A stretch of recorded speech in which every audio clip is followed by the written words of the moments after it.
যদুবাবুর বাজারের ভোলানন্দ আশ্রম, এই আশ্রমটির বয়স আমরা যা জানতে পারছি কম করে 94 বছর।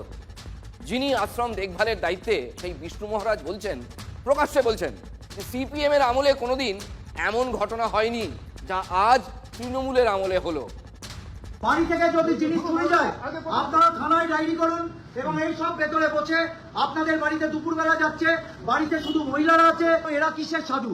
এরা সাধুর বেশ পড়ে আপনার বাড়ির সমস্ত ওয়্যারঅ্যাবাউট জেনে নিচ্ছে, তারপরে কিন্তু ডাকাতি করবে। এরা সব ভণ্ড, এরা ভণ্ড, কেউ সাধু নয় এরা।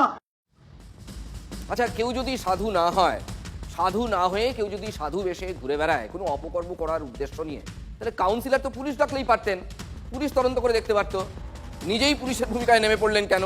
আপনি থাকেন কোথায়? কোথায়? কৃষ্ণপুর। এখানে কি করছেন? এখানে আমাদের মহারাজ দেখেছিল। কোন মহারাজ দেখেছে? কোথায় থাকেন? বালিগঞ্জ। কোথায় বালিগঞ্জ? কোথায় বলতে হবে। আপনি থাকেন কোথায়? এখানে কি করছেন? খবরদার যেন দেখতে না পাই এখানে। আপনি কোথায় থাকেন? বীরভূম থেকে এখানে এসছেন। কে দেখেছে? কে দেখেছে? সাইকিয়া থেকে এখানে গেল। এই পাড়ায় যেন না দেখি। এই ওয়ার্ডে বন্ধ করবো, বন্ধ করে দেবো ওনাকে, বন্ধ করে দেবো কিন্তু আমি। সব সাধুরা এসে মানে ওখানে সব বিশ্রাম করছিল, আচমকা এসে এখানে চিৎকার চেঁচামেচি, এই সাধুরা সব ডাকাত, এই চোর টোর এইসব অনেক কিছু বলে গেল। সে কাউন্সিলর। আচ্ছা, তারপর আমরা আপনি এখানে প্রশ্রয় দিচ্ছেন কেন এদেরকে? আমরা আরে আশ্রমের সাধুদের আশ্রমে সাধু আসবে না তো কি, মানে এই যে আমি মানে এদের সব তখন বলছেন আপনি কে পারমিশন দিয়েছে কেন আপনারা এখানটায় আমরা লাইট জল বন্ধ করে দেবো, এইসব নানা রকম উল্টো পাল্টা হুমকি দিয়ে গেল। এরকম কোনোদিন ঘটনা ঘটেনি সিপিএম এর সময়। এখানে 34 বছর মানে কোনোদিন কোনো রকম ঘটনা ঘটেনি এখানটায়।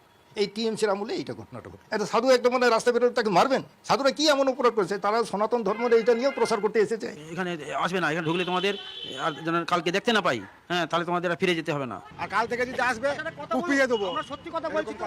তোমরা কি এই কাপড় পরে কি চুরি ডাকাতি করতে এসেছো? সব প্রচার করবে, ঘর বাড়ি দেখবে, তোমার আবার ডাকাতি করবে।